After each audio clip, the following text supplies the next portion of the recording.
Hello friends, இன்றைக்கி அப்பா அம்மா 2 பேருமே வீட்டில் இல்லை. சித்திக்கு ஒரு ஆப்ரேஷன், அதனால் அம்மா சித்தி கூட இருக்காங்க. அப்பாவும் பார்க்கறக்காக போயிருக்காங்க. இன்றைக்கி நம்ம பால் கறந்தே ஆகணும் அப்படிங்கிற ஒரு சிச்சுவேஷன். முன்னாடியெல்லாம் நான் பால் கறப்பேங்க. அப்பா அம்மா வெளியே போயிருக்கிறப்போ ஒரு 10 லிட்டர் வரைக்குமே நான் கறந்துருக்கேங்க. இப்போ ஒரு 1.5 வருஷம் கேப் ஆகிடுச்சு. 1.5 வருஷம் கழிச்சு நான் இன்றைக்கி தான் பால் கறந்தேன். பால் கறக்கிறதும் கூட பயம் இல்லைங்க. இந்த பசங்களோட தான் கொஞ்சம் பயமாக இருந்துச்சுங்க. அப்படியே சுற்றிக்கிட்டே இருக்கானுங்க. ஒரு வேளை உதச்சிருமோ அப்படிங்கிற பயங்க. ஒவ்வொரு மாடு எப்போவுமே காலை தூக்கி தூக்கி வைக்கும், வாலில் அடிக்கும். அதே மாதிரி ஏதாவது உதச்சிருமோ அப்படிங்கிற பயமாக தான் இருந்துச்சுங்க.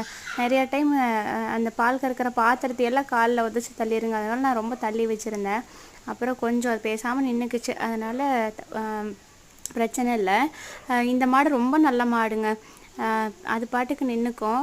கண்ணுக்குட்டி ரொம்ப பெருசானங்காட்டி இது கொடுத்துட்டாங்க. கண்ணுக்குட்டி இல்லாமையே பால் கறந்துட்டுருக்கு. ஒரு 1.5 லிட்டர் கிட்டே இன்றைக்கி கறந்தாச்சுங்க சக்ஸஸ்ஃபுல்லாக.